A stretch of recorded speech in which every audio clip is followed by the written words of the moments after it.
A ver, estuvimos revisando las partes de la placa, ¿sí? Nos quedamos revisando cada uno de los componentes de la placa, ¿no? Se les indicó lo que vendría a ser la parte de cada uno de los distintos componentes, qué función cumplían, ¿no? Y luego posteriormente ir buscando algunas diferencias en placas de generaciones actuales, ¿no? Ya que esta es una placa Intel de primera, segunda generación, ¿no? Y posteriormente tendríamos que ir comparando ciertos componentes internos, los cuales van a ir cambiando a una versión más actual y por lo tanto se van a poder trabajar de una forma más eficiente. ¿Sí? Esta placa, sí, como les estaba comentando, es una placa MSI, una gamer, ¿no? Y la principal característica, ¿no? En lo que nos quedamos la clase pasada, es en revisar esta parte de su sistema de enfriamiento, ¿no? En este caso, esta placa, ¿no? Es capaz de tener su propio sistema de enfriamiento, el cual le va a proporcionar al procesador un tema de enfriamiento si en caso llegase a sobrecalentarse. ¿Sí? Por lo tanto, acá dispone de unos pequeños sensores de calor, ¿no? Estos sensores de calor están conectados directamente al zócalo del procesador, el cual va a detectar si es que el procesador está presentando sobrecalentamiento o no. Y para esto, ¿no? Estos pequeños cilindros que ven acá, ¿no? Emiten el tema de un sistema de enfriamiento que en este caso vendría a ser algo similar a una especie de aire congelado que va a dispersar, ¿no? Para que el procesador tenga la facilidad de enfriarse y no presente problemas de sobrecalentamiento, ya que esto va a afectar a su rendimiento, ¿no? Y posteriormente va a afectar también al microprocesador, va a afectar al procesador y a su rendimiento, ¿no? Y esto es lo que no se quiere, por eso es que siempre el microprocesador no trabaja en la parte superior con un cooler, ¿sí? En esta parte trabaja con un cooler, ¿no? El cual ya le proporciona lo que vendría a ser un tema de enfriamiento, ¿no? Que con ayuda de ese pequeño ventilador, ¿no? Y adicionalmente la pasta térmica que le coloquemos, ¿no? Va a ayudar a que se enfríe de una manera más rápida y pueda trabajar sin ningún inconveniente. ¿Sí? Lo otro que también podíamos visualizar en esta placa es el tema de algunas modificaciones en las ranuras de expansión. ¿Sí? Recordemos que las ranuras de expansión son estas que vemos acá. ¿Sí? En este caso hay ranuras PCI y una ranura AGP, ¿no? En este caso de esta placa que estamos visualizando, ¿no? La ranura AGP, por defecto, la ranura AGP en placas actuales ya no se utiliza, ya no existe. Solamente tenemos lo que vendrían a ser ranuras PCI y su actualización o modificación, que vendrían a ser las ranuras PCI Express, ¿no? Que normalmente las encontramos en dos tamaños. La del tamaño completo, que es la más grande, ¿no? Y que la pueden identificar porque en ocasiones, no siempre, viene con un pequeño seguro en esta parte, ¿no? Que permite que cuando una tarjeta se haya insertado, ¿no? El mismo seguro la pueda sostener para que la tarjeta no se pueda soltar.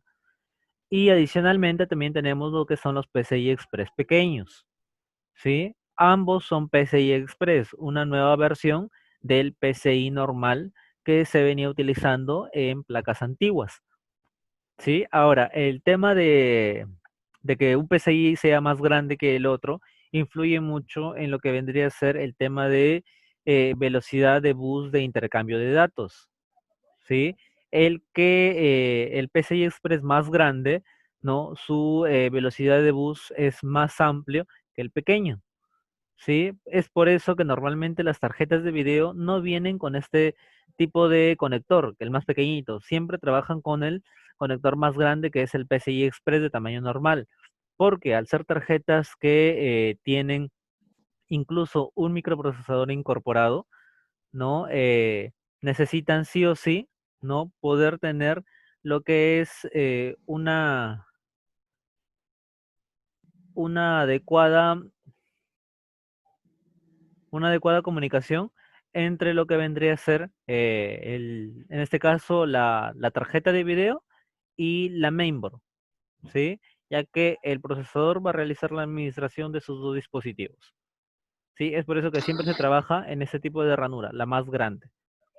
En las ranuras pequeñitas normalmente se acostumbra a colocar, bueno, en estos casos, tarjetas de red inalámbrica, tarjetas de Ethernet o tarjetas de audio, ¿no? En este caso no necesitan mucha velocidad en el intercambio de bus de datos, ¿no? Es por eso que simplemente se utilizan en lo que vendrían a ser los PCI Express más pequeños, ¿no? Pero en comparación de los PCI Express a lo que vendrían a ser los PCI normales, ¿no? Hay bastante diferencia, ¿no? En cuanto a transmisión, a compatibilidad y a versiones, ¿no? Esta trabaja mucho mejor, ¿no? Y una de las diferencias en el diseño que verificamos también, si nos damos cuenta, en este caso la división más pequeña del PCI Express está hacia adentro y en esta placa la división más pequeña está hacia afuera, en el caso de los PCI Express más grandes, ¿no? Eso también ayuda en que la comunicación entre la tarjeta de video o cualquier tarjeta que se esté insertando en este puerto PCI Express trabaje de una mejor manera para evitar algunos problemas de que quizás no haya una conexión total entre los dispositivos y no se puedan comunicar de forma completa.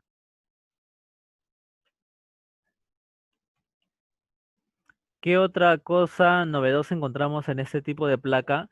El tema del chipset, ¿sí? Si se dan cuenta, en esta placa tiene dos chipsets, ¿no? El norte y el sur, ¿sí? Si nos damos cuenta, el norte es el único que tiene lo que vendría a ser el ventilador, que en este caso es su disipador de calor, y el sur simplemente está libre, no tiene ningún tipo de ventilación, ya que no es el que trabaja tanto, por lo tanto no se sobrecalienta. Recuerden que solamente uno de los chipsets, ¿no? O bueno, depende también del trabajo que realicen, ¿no? Si son chipsets, en este caso potentes, no necesariamente necesitan su pequeño ventilador, ¿no? En esta placa solamente hay uno. ¿Y dónde lo encontramos? Debajo de este pequeño disipador de calor. Esta parte es aluminio. Acá está el logo grabado de la marca, ¿no? Y debajo podemos encontrar el chipset, ¿sí? Que en este caso solamente trabaja con uno, ya que tiene la capacidad suficiente de, ¿sí? Tiene la capacidad suficiente, ¿no? De cumplir las funciones de ambos chipsets, ¿sí? Y esto permite que pueda administrar las funciones de los integrados de las placas o de algunas ranuras sin ningún inconveniente, ya que el tema de la tecnología es superior, ¿no? Y por lo tanto simplemente necesita uno, ¿no? Ahora, recuerden que el manejo de los chipsets en la placa es controlar partes de los puertos o ranuras que se encuentran en ella, ¿no? Si nos damos cuenta, en esta placa están divididos en la mitad, ¿no? Entonces, el norte va a controlar toda esta zona de las ranuras de los slots de la RAM y el sur va a controlar parte de lo que vendrían a ser las ranuras de expansión y en este caso los puertos SATA o IDE que se encuentran en esta zona. Si encontramos solamente un chipset, ese único chipset se va a encargar de controlar todas las ranuras y slots que nosotros podamos encontrar en la placa. ¿Sí? El norte es el segundo al mando después del microprocesador y el sur simplemente procesa información. ¿Sí? Esa es la función de ambos chipsets dentro de la placa. Sí, de igual manera la pila también la podemos encontrar en una posición distinta, ¿no? En algunas placas la pila siempre la encontramos cerca a lo que vendrían a ser las ranuras de expansión. En este caso, la pila la encontramos al centro de toda la placa, ¿sí? Bueno, en la mayoría de placas la pila siempre cambia de posición, ¿no? Normalmente no se puede encontrar en una posición exacta, ¿no? La podemos encontrar quizás en la parte baja, en el centro, al costado, ¿no? Pero esencialmente la función que va a cumplir siempre va a ser la misma. Sí, en el caso de la pila, lo único que se mejora es la base, que en este caso es la que aloja la conexión de esa pila, ¿no? La base mejora y por lo tanto tiene una mejor conectividad para el rendimiento y la función que cumple, ¿no? En este caso es mostrar las configuraciones de fecha y hora, ¿no? En el sistema.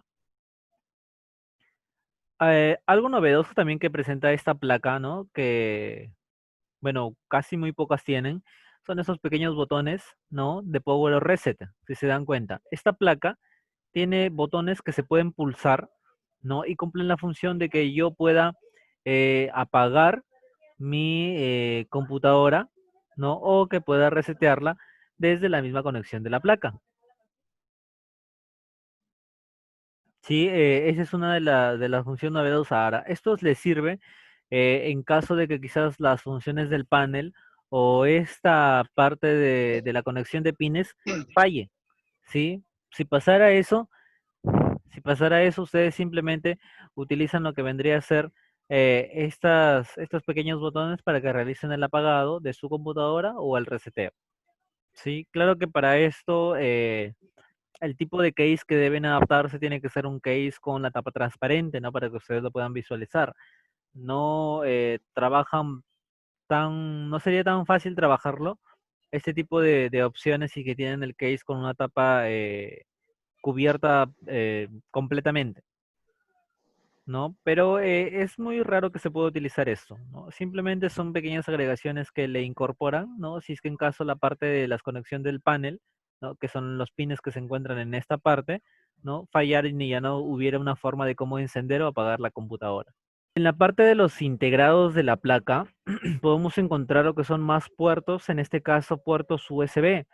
Ahora, los puertos USB normalmente trabajan con distintos colores. Los blancos o negros los podemos identificar por versión. Todos los puertos USB los identificamos por versión. Cada versión superior eh, cambia o mejora el tema de velocidad en lo que vendría a ser copiado de archivos o de datos. Sí, en este caso todo lo que vendría a ser copiado de información, de una ubicación a otra. ¿Sí? Los puertos de color blanco o negro vendrían a ser los puertos 2.0. Los puertos de color azul o celeste son el puerto 3.0 y, y el puerto de color rojo del USB viene a ser el puerto 3.1. ¿Sí? Que en este caso el 3.1 ofrece una excelente velocidad al momento de realizar el copiado de la información, ya sea desde la computadora al USB o desde el USB a la computadora. Pero esto siempre y cuando el USB también tenga lo que vendría a ser una conexión de versión 3.1. ¿No? Si mi placa tiene puertos USB de color rojo, yo automáticamente los puedo identificar como puertos 3.1. Si tengo un USB con el mismo color del puerto, entonces para poderlo trabajar mejor, yo lo conecto a ese puerto, ¿sí? De la misma versión ambos. ¿Para qué? Para que al momento de realizar el copiado de la información del USB a la computadora sea mucho más rápido y de igual manera desde la computadora al USB.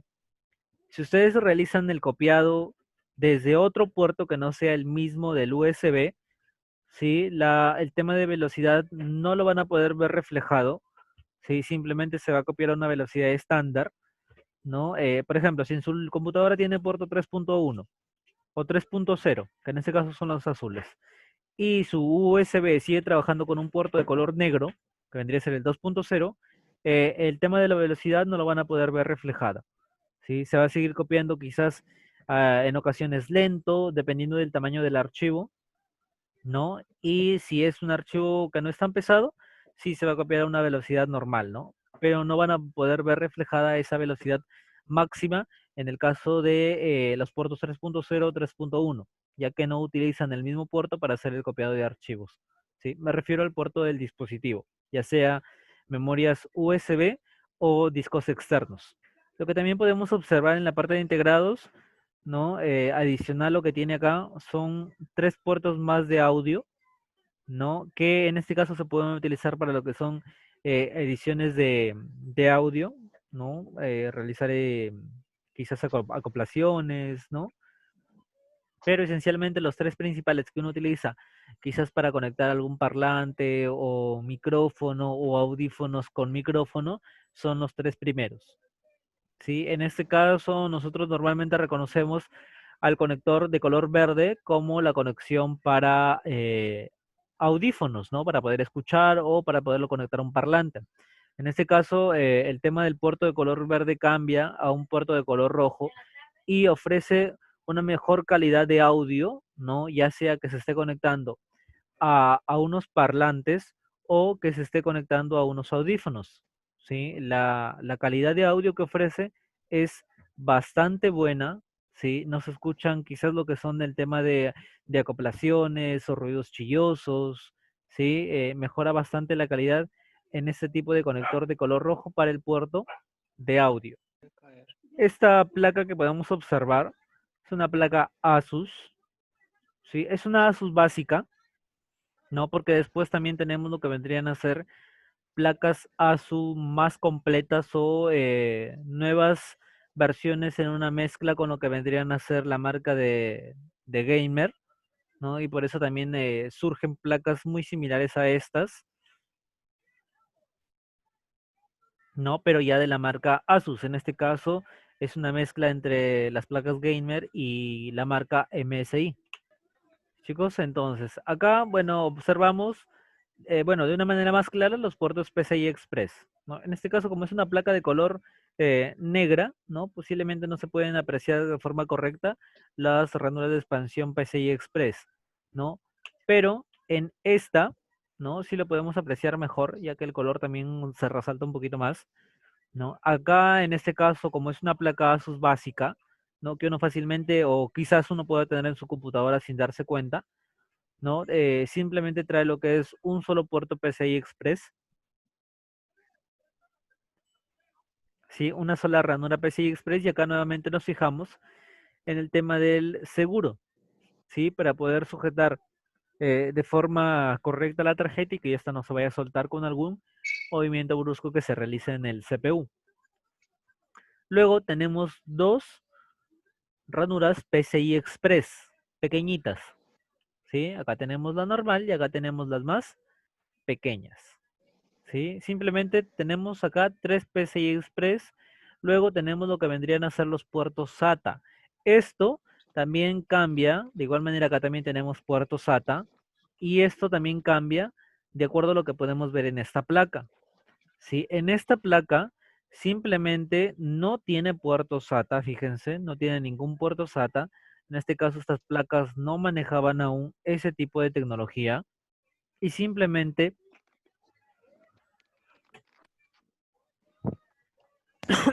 para hacer la conexión con el disco duro o con la lectora, utilizaban lo que vendrían a ser las conexiones de los puertos IDE. ¿Sí? Estos vienen a ser los puertos IDE. Estos proporcionaban lo que era la conexión para el disco duro o para la lectora de DVD o CD.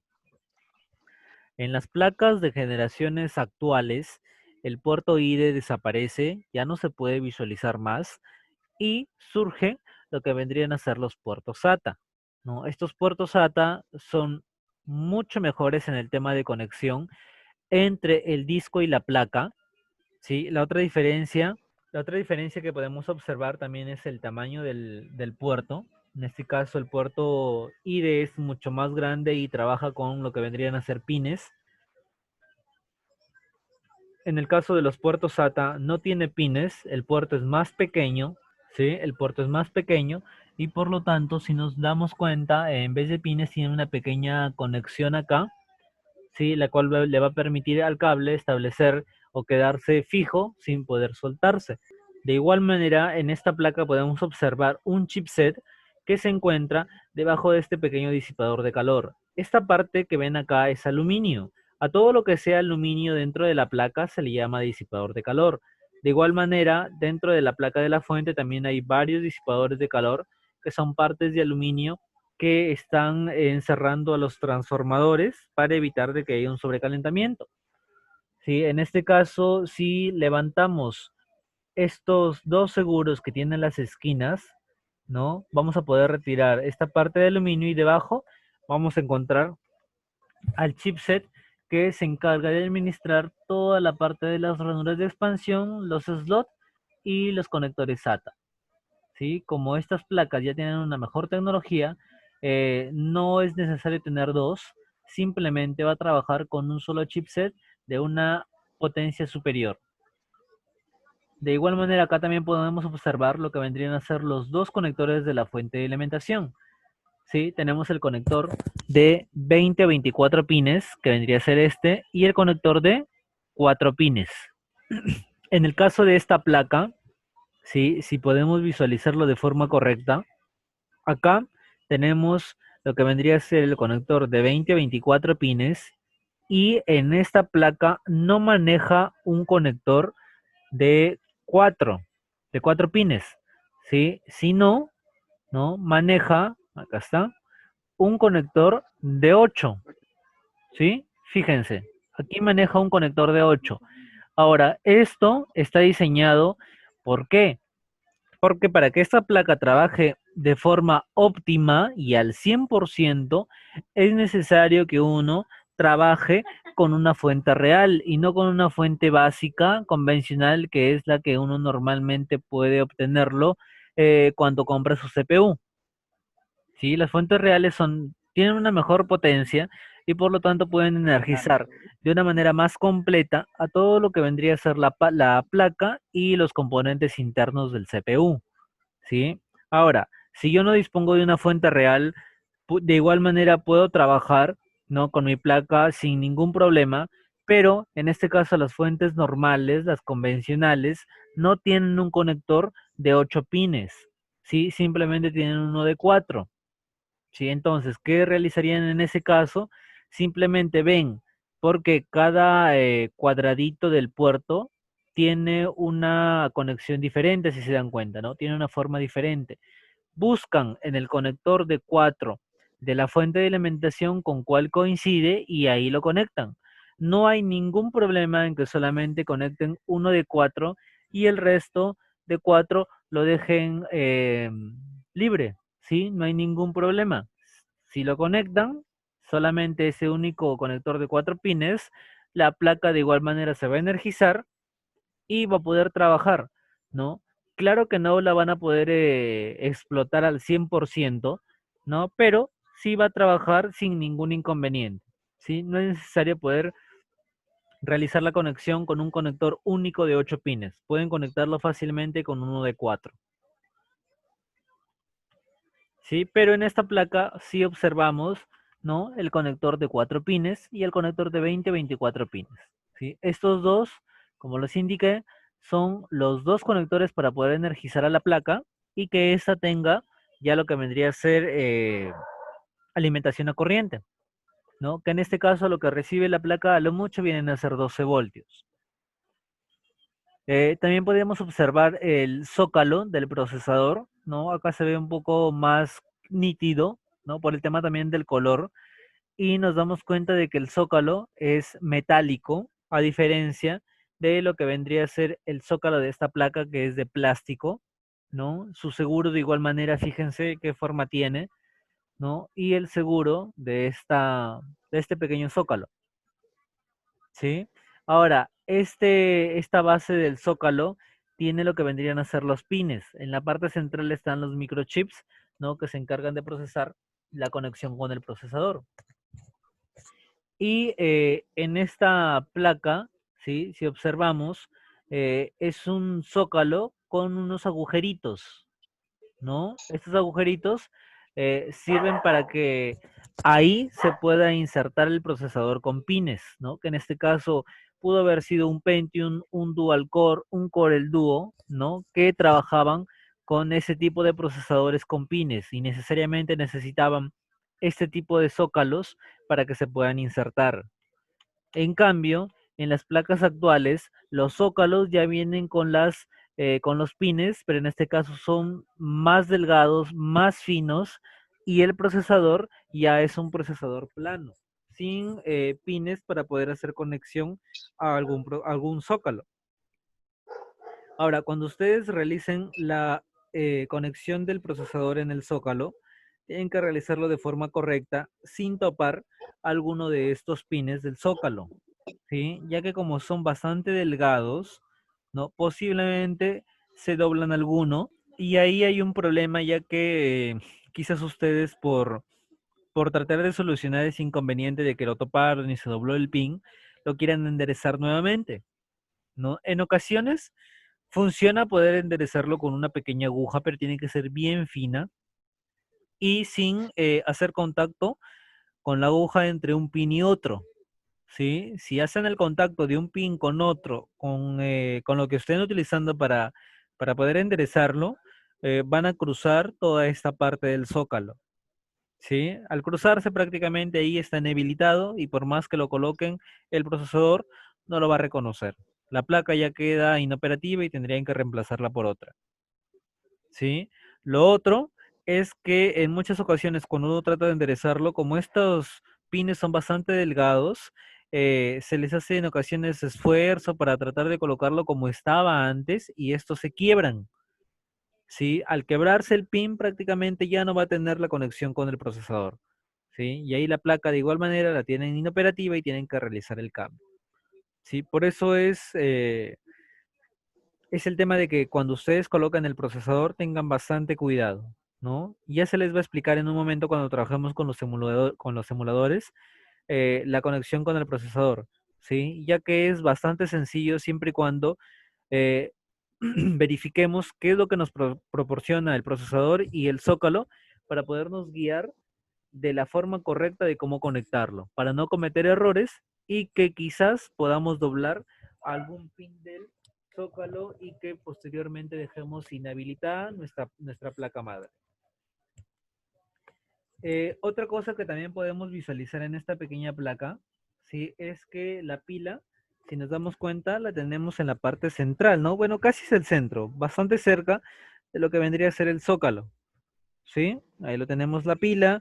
En la parte de los integrados tenemos dos integrados de video, ¿sí? Fíjense, principalmente tenemos, bueno, esta placa aún trabaja con lo que vendrían a ser las conexiones PS2. En este caso, las conexiones PS2, ¿sí? Sirven, o mejor dicho, servían, ¿no? Para poder conectar lo que vendrían a ser mouse y teclado a través de estos dos puertos que ven acá. Un puerto de color verde y un puerto de color morado. ¿Sí? En este caso servía para conectar el mouse al puerto de color verde y el teclado al siguiente puerto. ¿Sí? Estos puertos actualmente no vienen en las placas, ¿no? Puede que por ahí hay una placa quizás de tercera, cuarta, quinta generación que todavía tengan estos puertos, ¿no? Y aún se puedan utilizar. Pero el tema es encontrar teclados o mouse con estos puertos, ¿sí? Ya que esos tipos de equipos ya no se fabrican, ¿no? Ya que actualmente todo es conexión vía USB, ¿sí? Lo siguiente es que encontramos dos puertos de video, fíjense. Tenemos el estándar, el que lo venimos trabajando desde hace muchos años, que es el puerto VGA, que hasta el momento sigue activo y no desaparece, ¿sí? Aún lo podemos seguir trabajando. Y el siguiente puerto es el puerto de VI, ¿sí? Tenemos este puerto que vendría a ser, por así decirlo, la primera versión de un puerto HDMI, ¿sí? Y al costado, ¿no? Fíjense, tenemos el puerto HDMI. Entonces, esta placa tiene tres puertos para poderlo conectar a video, que en este caso, ¿no? Significa que tengo tres puertos para yo escoger cuál de ellos deseo para poderlo conectar a mi monitor y poder visualizar ya el contenido en pantalla, ¿sí? Si mi monitor solamente tiene lo que vendría a ser conexión para un puerto VGA, estos dos no los puedo utilizar, simplemente trabajaría con lo que vendría a ser el puerto VGA. Si mi monitor tiene conexión para los tres puertos, fácilmente ahí yo sí tengo la capacidad o la facilidad de poder escoger en cuál de ellos deseo instalar y conectar mi monitor, ¿sí? De preferencia, si tienen un monitor y tienen una placa con un puerto HDMI, hagan la conexión por ese puerto, ¿sí? Ya que el tema de la resolución y la calidad de gráficos en pantalla por el puerto HDMI mejora bastante, ¿sí? Hay mucha diferencia en trabajar con una conexión por puerto VGA y HDMI. El VGA, recuerden que es una resolución que a lo mucho llega a 680 píxeles y el HDMI trabaja en resolución HD, ¿sí? Hasta 2000 px, ¿no? Que vendrían a ser 2000 píxeles, ¿sí? Ahora, si trabajan con tarjetas de video, ese tipo de calidad gráfica mejora mucho más, ¿no? Proporcionándoles una mayor nitidez en los gráficos de que ustedes pueden visualizar en pantalla. Sí, chicos. Adicionalmente acá también podemos visualizar en esta placa lo que vendrían a ser los puertos USB. En este caso, puertos USB de color azul, ¿no? Que vendrían a ser la versión 3.0. También tenemos puertos USB de color negro debajo del conector para Internet, ¿sí? Que en este caso a esto se le llama puerto Ethernet, ¿sí? Este que ven acá donde va el cable de Internet es el puerto Ethernet, ¿sí? Aquí va conectado el cable con ese conector que es el RJ45, ¿no? Y el cable es el cable UTP, ¿sí? Ese cable de Internet va conectado a este puerto Ethernet, ¿para qué? Para que le pueda brindar conexión a red, a la computadora o al dispositivo que estamos utilizando. Y en la parte final tenemos lo que vendrían a ser las conexiones de audio, ¿sí? Para poder conectar un parlante, unos audífonos, un micrófono, ¿sí? Cualquiera de esos dispositivos que trabajen con audio. Y esta es una adaptación de lo que vendría a ser una Asus Gamer, ¿sí? Fíjense en las características, en el modelo y en el tamaño de la placa, ¿sí? Cambia bastante con este tipo de placa. Esta es una básica, una Asus básica, que fácilmente la podemos adquirir para tenerla en nuestra computadora, ¿no? O si deseamos ensamblar una computadora básica, ¿sí? Para poder trabajar con ciertas características no muy avanzadas en nuestro ordenador. Y esta ya vendría a ser una adaptación más actual. Fíjense en la parte de los integrados, ¿no? Toda la parte, en este caso ahí la placa hasta el momento está sellada. Fíjense los seguros que traen cuando la placa es nueva. Siempre trae esa parte de seguros en los integrados y en algunas partes de lo que vendrían a ser las memorias o las ranuras de expansión. De igual manera aquí podemos visualizar también lo que vendría a ser el chipset, ¿no? Que en este caso esto es un disipador de calor. Aquí nos indica la marca de la placa y debajo se encuentra el chipset, ¿no? Esta placa tiene dos slots para la memoria RAM, ¿no? No, tiene cuatro, ¿sí? Tiene cuatro slots para la memoria RAM. El zócalo del procesador de igual manera es el mismo, ¿no? Pero en este caso es una adaptación muy similar a lo que vendría a ser esta placa, ¿sí? La mayoría de placas gamer tienen características similares, se parecen una de otra, ¿no? Lo único que sí cambia es el tema de la coloración y la marca, ¿no? Y en ocasiones el tema de rendimiento, ¿no? Dependiendo también de quién lo ha fabricado. Acá tenemos otras adaptaciones de lo que vendrían a ser la marca Asus en la parte de placas. Si nos damos cuenta, con algunas combinaciones los colores también cambian, ¿no? Pero normalmente estas placas grandes, completas, siempre traen cuatro slots, de cuatro a más slots de memoria RAM. Las placas básicas normalmente solo traen dos slots, ¿sí? Y la mayoría también de igual manera trae cuatro PCI Express, dos grandes y dos pequeños. ¿Sí? Hay otros que traen 3, 4, ¿no? Lo cual le va a permitir que pueda hacer conexiones quizás en las tarjetas, perdón, en las ranuras PCI Express de tamaño normal, ¿no? Que les permita hacer conexiones con más de una tarjeta de video, ¿no? En este caso le puedo conectar tres tarjetas de video a mi computadora, ¿no? Y el tema de rendimiento en gráficos, el tema de rendimiento en programas pesados que quizás uno utilice, ¿no? Como los que se los comenté de lo que vendrían a ser programas pesados como el AutoCAD, como programas de edición de video, de audio, programas que trabajan con emuladores para desarrollo y programación de software, ¿no? Son uno de los cuantos programas que consumen bastante memoria RAM y si uno no tiene adaptado lo que vendría a ser una tarjeta de video, les va a consumir la mayor cantidad de memoria RAM, dejándoles en cero de consumo para el sistema, y esto va a ocasionar ¿de qué? De que la computadora se reinicie y presente algunos problemas esenciales, ¿no? Para su recurso. Esta es otra placa Asus, también es una intermedia, ¿no? Si nos damos cuenta, eh, acá todavía tenemos o podemos visualizar el puerto PCI, fíjense.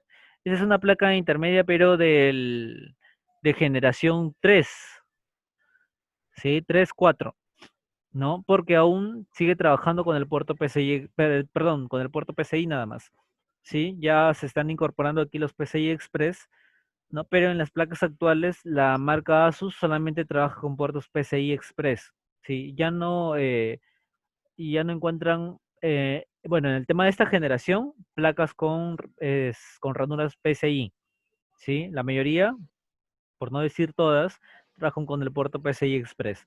En placas de generaciones anteriores como tercera, segunda, ahí sí van a encontrar solamente ranuras PCI, ¿sí? De igual manera acá tenemos lo que vendría a ser el disipador de calor y debajo tenemos el chipset. En esta zona podemos visualizar lo que son los conectores para el disco duro o para la lectora, ¿no? Los conectores por el puerto SATA, ¿sí? En este caso, si nos damos cuenta, acá también hay un pequeño integrado al cual le ponen como nombre chipset, ¿no? Pero este no es el chipset que normalmente podemos visualizar acá, ¿sí? Este es otro tipo de chipset que lo que se encarga, ¿no? De hacer la conexión con los demás componentes electrónicos de la placa. La parte de la pila la tenemos nuevamente en la zona central de la placa. El zócalo sigue siendo el mismo, ¿no? Y en la parte de los integrados podemos visualizar un conector de video más grande, pero en este caso no es un conector de video, es el conector para una impresora, pero impresoras matriciales, ¿sí?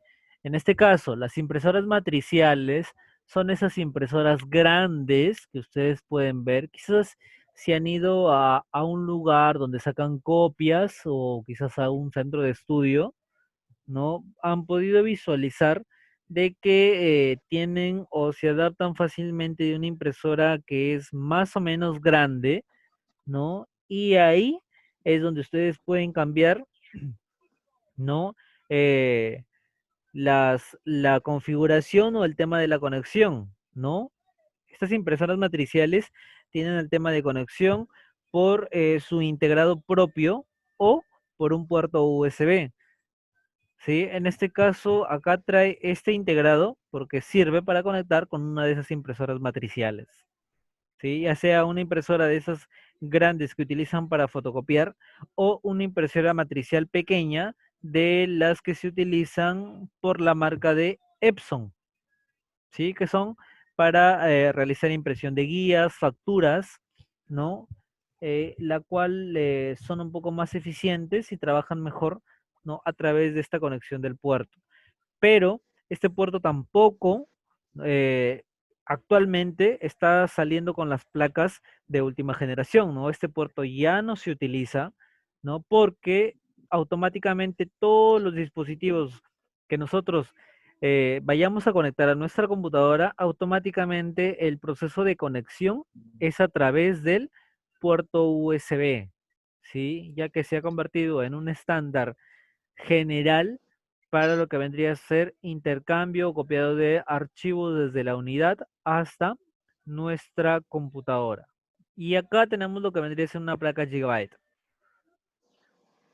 En este caso es una Gigabyte también con la adaptación de Gamer, ¿no? Podemos ver sus características, ¿no? Que en sí no son muy diferentes, sí, no son muy diferentes a una placa que no tenga tanta adaptación, ¿no? Si nos fijamos, esta vendría a ser una semi-gamer, ¿no? Ya que una gamer o una combinación entre una placa y otra, ¿no?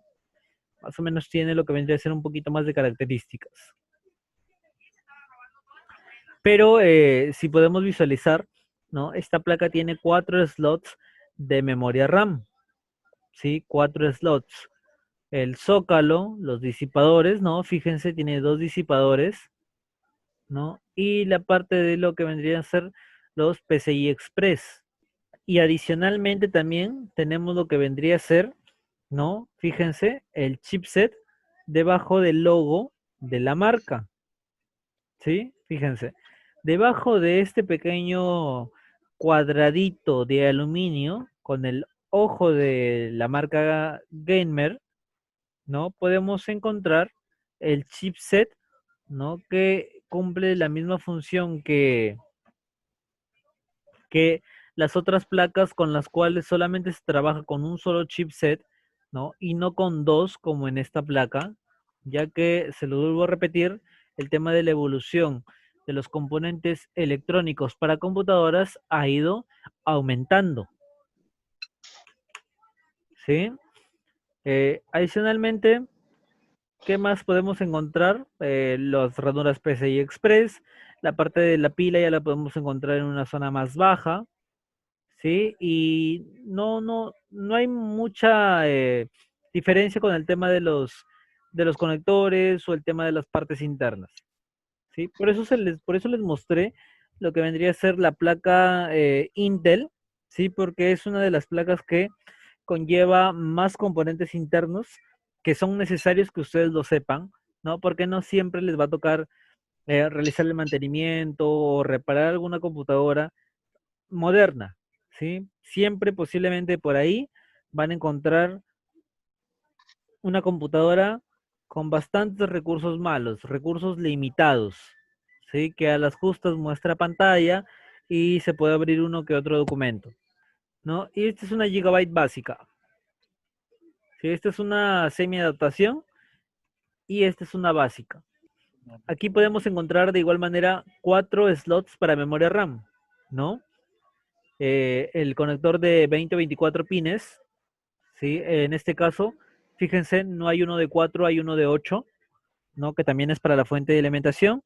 Acá sí podemos encontrar dos chipsets, ¿no? Fíjense, tenemos uno acá, debajo del disipador de calor donde está grabada la marca, y otro en esta zona, ¿sí? Dos chipsets, ranura PCI Express y ranura PCI, ¿sí? Ranura PCI.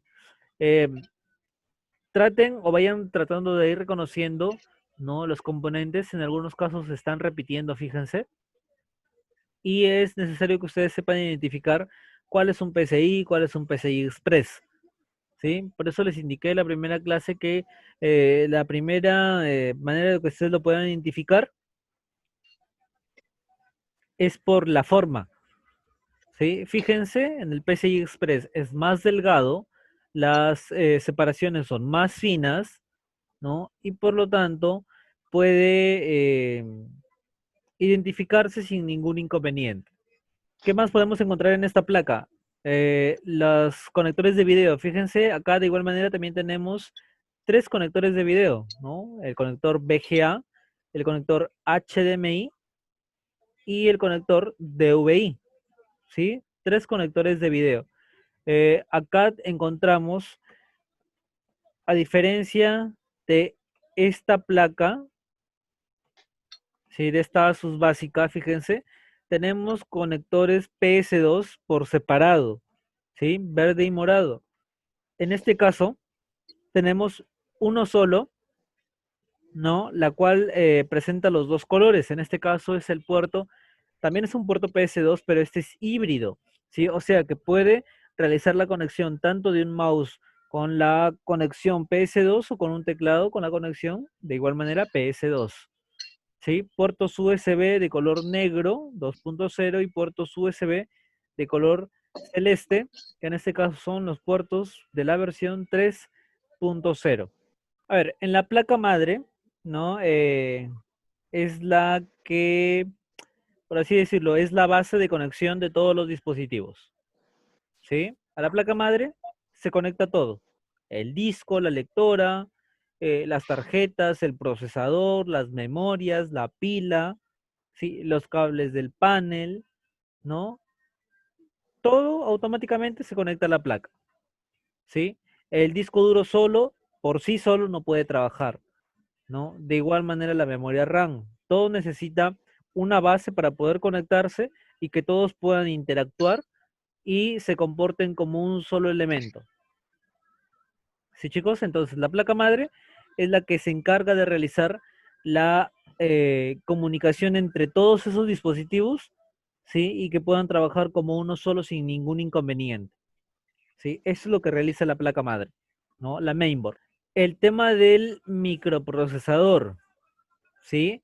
En este caso, sí, bueno, como acá podemos visualizar, ¿no? Ya estamos viendo los procesadores Intel. Un procesador que posiblemente esté tratando de mejorar su tema de tecnología. La velocidad influye mucho en el tema de los procesos. ¿Sí? A mayor tecnología o velocidad, los procesos se van a ver más fluidos. Ahora, también depende de la generación en la que se encuentre ese procesador, ¿no? Porque el Core i3 viene trabajando desde la segunda, tercera generación, ¿no? Y también tenemos procesadores Core i3 de octava y novena. Sí, así que podemos estar trabajando en este momento también con un procesador Core i3 de octava o novena generación y va a ser muy superior a un procesador Core i3 de segunda o tercera generación. ¿Sí? Esto también se ve reflejado, como les comento, en el tema de las generaciones. ¿Sí? No solamente influye el tema de velocidad, sino también el tema de la generación en la cual se desarrolló ese microprocesador. ¿Sí? Por ejemplo, un procesador Core i5 de segunda generación, posiblemente en el tema de rendimiento se iguala a un procesador Core i3 de octava o novena generación.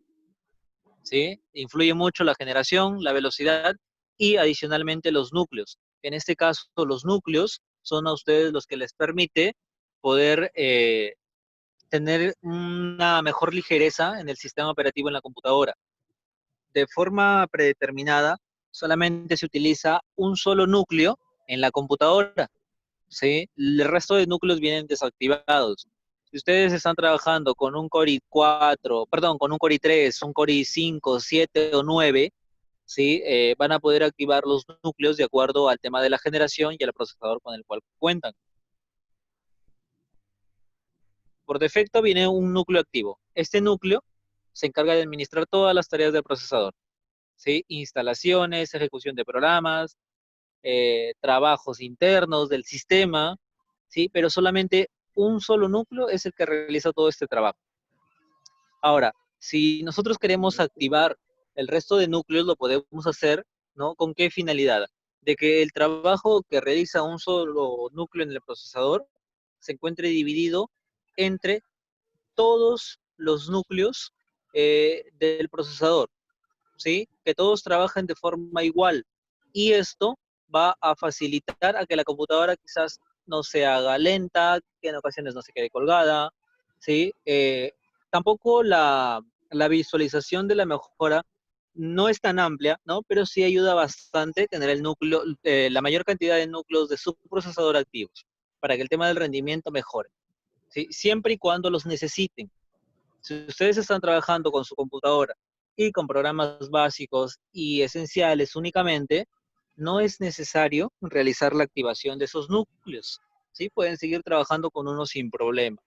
Ahora, si saben que van a realizar trabajos con programas pesados, ¿no? Que necesitan un mayor rendimiento, ahí sí necesitarían poder activar la mayor cantidad, por no decir todos los núcleos del procesador que les esté brindando, ¿no? Para poder tener un mejor rendimiento en todo lo que vendría a ser la parte de procesamiento dentro de la computadora. Y lo otro que han podido visualizar es que la velocidad en cuanto a procesadores se mide en gigahertz, ¿no? Que son las abreviaturas de GHz, ¿no? Esas son las abreviaturas de gigahertz. Y ustedes pueden visualizar la unidad de medida en cuanto a velocidad en esas siglas, ¿sí? De igual manera, ustedes también podrían visualizar esas iniciales, ¿no? Y validar de cuánto es la velocidad de su procesador en cada una de sus computadoras,